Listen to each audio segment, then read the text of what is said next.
They said I was too unstable to inherit Grandma's house, but until I exposed them. If you'd told me a year ago that my life would be decided in a beige conference room that smelled like old coffee and printer ink, I would have tried harder to stay invisible. Invisible was safe. Invisible meant they forgot I was there and just for a little while stopped calling me dramatic or too sensitive or mom's favorite, unstable. I'm not unstable, I'm just the only one in my family who remembers anything correctly. It started with Grandma's fall. I was the only one who actually lived near her, 20 minutes away in a cramped apartment above a nail salon, so when she slipped on the back steps and broke her hip, the hospital called me. Not my older brother Noah, who lived 2 hours away in a new build house with a 3-car garage. Not my younger sister Lila, who posted Instagram stories about being such a family girl while sipping lavender lattes in another state. Me. "Hi, Grandma," I whispered when I got to her room. Tubes, wires, machines that beeped too cheerfully for my taste. "You had to pick stairs over, like, quietly knitting, huh?"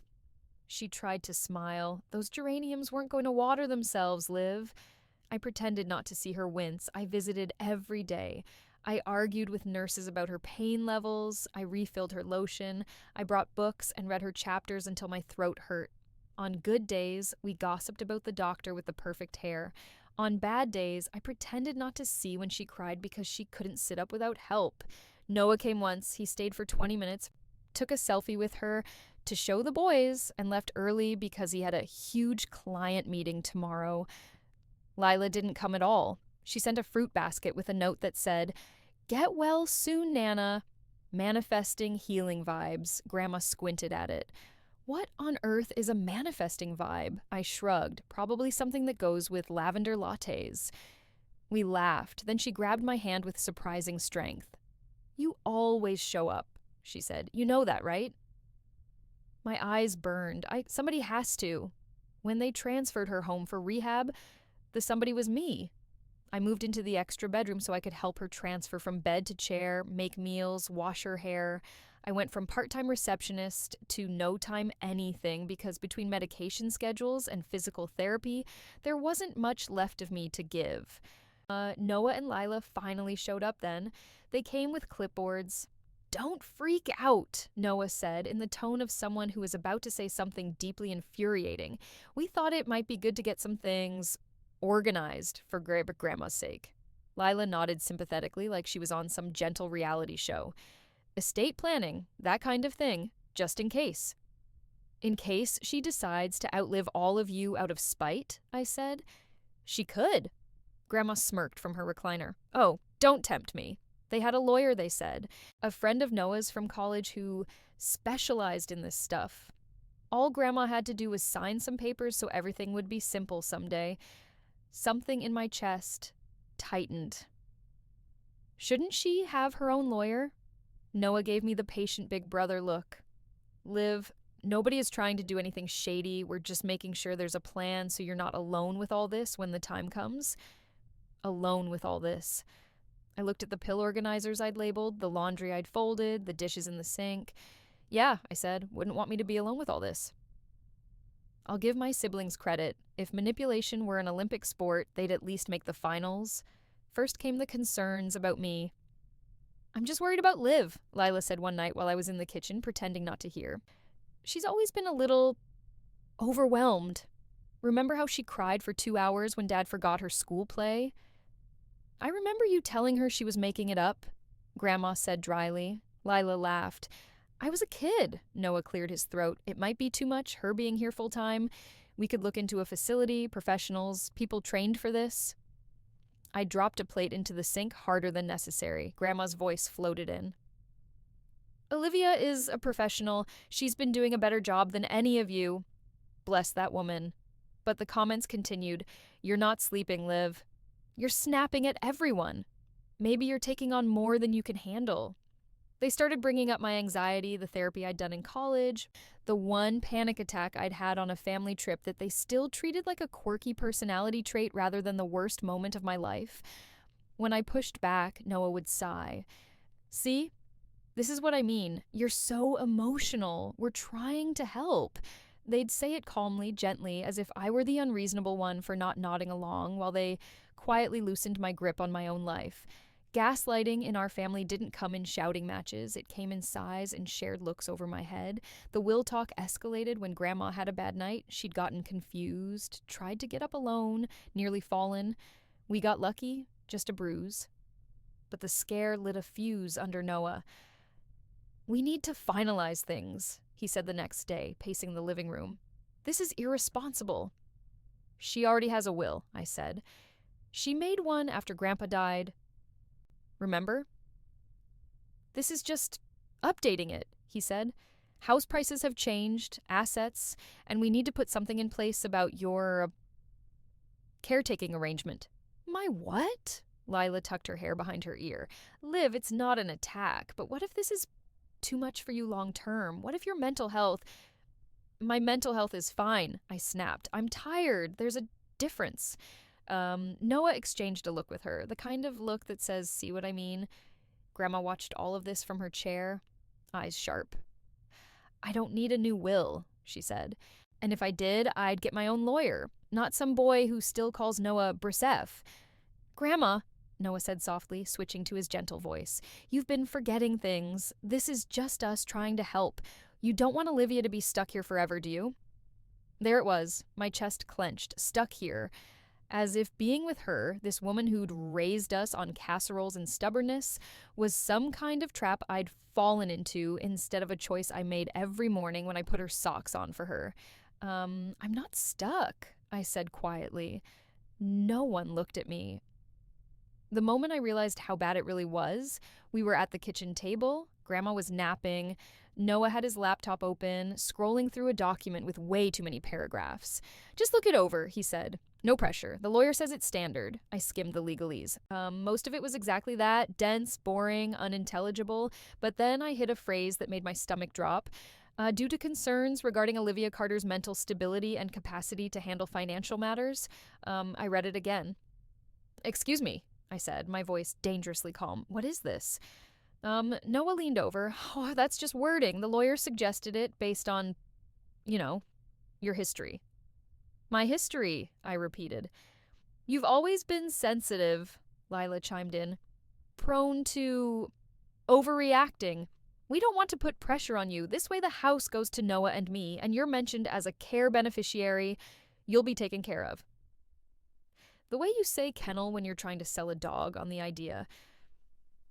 "So, Grandma's house goes to you," I said slowly. "The one I've been living in and taking care of, and her. And I get what? An allowance?" "You'd get a stipend," Noah said. "We'd manage the assets responsibly." I remembered being 10, handing him my birthday money for safekeeping and never seeing it again. "Grandma hasn't agreed to this," I said. "She will," Lila said, "once we explain it in a way she understands." The pity in her voice almost made me physically ill. I pushed back from the table. "You can't do this." Noah sighed. "Liv, you're making this harder than it needs to be. We're just trying to keep you from—" His eyes flicked to my hands, which were shaking. "From getting overwhelmed." "Oh," I said, "I'm overwhelmed, all right." I went to my room, and I closed the door. And for the first time in months, I let myself be not just tired, but furious. Here's the part where you're probably expecting a montage of me spiraling, and yeah, there was some crying, some pacing, some stress eating of Grandma's emergency chocolate, but there was also clarity. They had decided I was the problem. That meant they had underestimated me, and people do dangerous things when they underestimate the quiet one. Step 1. I needed proof. Gaslighting is slippery. It's hard to explain to someone outside the bubble. They said I was crazy. Just sounds like you might, in fact, be a little off. So I bought a tiny voice recorder off the internet. I felt guilty about it at first. Recording my own family felt wrong. Then I remembered the phrase due to concerns regarding Olivia Carter's mental stability and got over it. I started carrying it in my pocket whenever they came over. I casually set my phone face down on the table, recording, or left it on the arm of Grandma's chair when they talked to her alone. I recorded Noah gently suggesting that maybe I shouldn't be around when the lawyer came for your own well-being. I recorded Lila listing off my episodes every time I'd been sad or anxious in the last decade, like a prosecutor building a case. I recorded them telling Grandma that I was barely holding it together and that they'd have to step in to make responsible decisions. I also recorded Grandma saying, very clearly, I want Olivia to have the house. She's the one who's here. Noah told her, we'll take care of her, don't upset yourself with details. Step 2, I took Grandma to see a different lawyer. Secretly, it took a lot of planning and one field trip disguised as going for ice cream, but my friend Nina drove us to a small office above a florist shop. We met with a woman named Ms. Patel who had kind eyes and a brain like a steel trap. I don't want my other grandchildren involved in my will, Grandma said firmly. Not in a way that lets them boss Olivia around. They'll make her life miserable. I've seen it. Ms. Patel nodded. We can make your wishes very clear, and we can also include language about anyone who tries to contest this. What happens to them? Grandma asked. They lose whatever they might have gotten, Ms. Patel said. Completely. Grandma's smile was feral. Good. Step 3, I waited. I don't recommend this part. Waiting is not my spiritual gift. Which brings us back to the beige conference room. Grandma had another fall, smaller this time, but enough to land her in the hospital for observation. Noah swooped in, all concern and spreadsheets, and declared it was time to activate the plan. A family meeting, he said, at his lawyer's office. You should come, Mom said on the phone. Mom had been mostly watching from the sidelines, trapped between wanting to believe the best of all of us and desperately avoiding conflict. I'll be there, I said. The lawyer was exactly what I expected. Firm handshake, expensive watch, eyes that slid over me like I was a chair. The will he pulled out was thick. As you know, he began, due to some concerns about Olivia's mental... Actually, I interrupted. I think we should start with Grandma's most recent will. He frowned. This is... No, I said calmly. I mean the one executed 2 weeks ago with her new attorney, Ms. Patel. I slid the folder across the table. Noah's face went pale. What did you do? Listened, I said. For once, someone listened to me. The lawyer scanned the document, his expression tightening. This supersedes the previous draft, he said slowly. It leaves the house entirely to Olivia, with a clause that any beneficiary who contests will forfeit their share of the remaining assets. Leela's mouth fell open. She can't do that. She can, I said.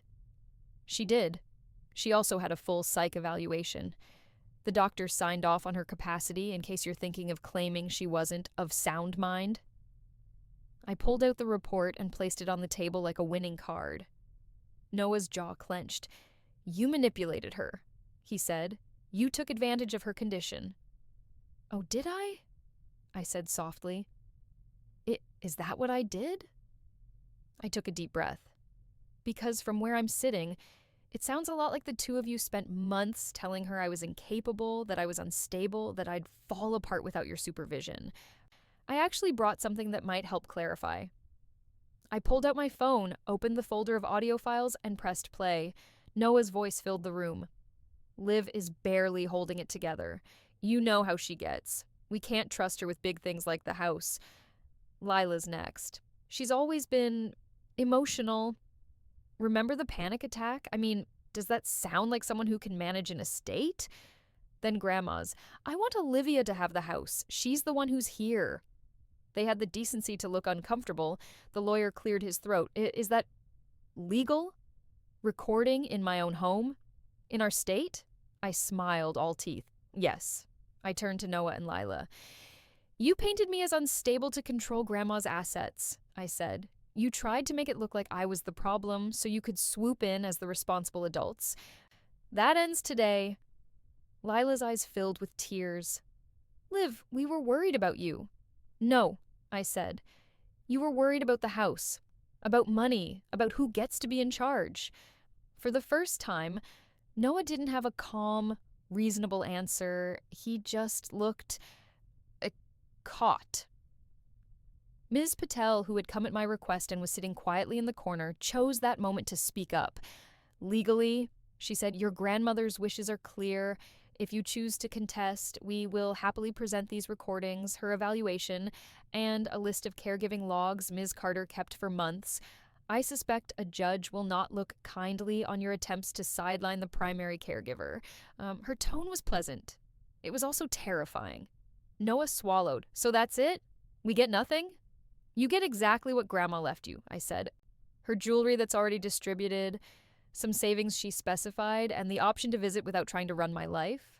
Lila sniffled. "This is so unfair." I felt something in me that had been curled up for years finally stand up straight. "What's unfair," I said, "is spending your nights changing bedpans and chasing down prescriptions while your siblings talk about you like you're a fragile bomb. What's unfair is being called crazy for noticing that the people who show up last keep trying to make the rules." I took a breath. "This," I said, tapping the will, "is justice." The room was quiet. The old lawyer looked at me differently, like I'd materialized out of nowhere. Maybe for him, I had. Later, after the signatures and the awkward goodbyes and Lila's half-hearted, "We didn't mean to hurt you," I sat in Grandma's hospital room and held her hand. "Well?" she asked. "Did they flip tables?" "Sadly, no table flipping," I said, "but they did look like someone canceled Christmas."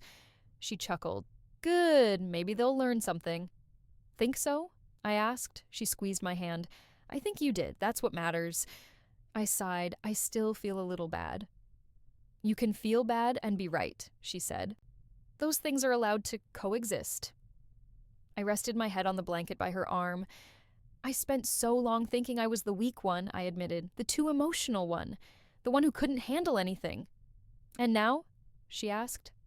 "Now I think," I said slowly, "I handled more than all of you combined." She smiled, proud and tired. There's my girl.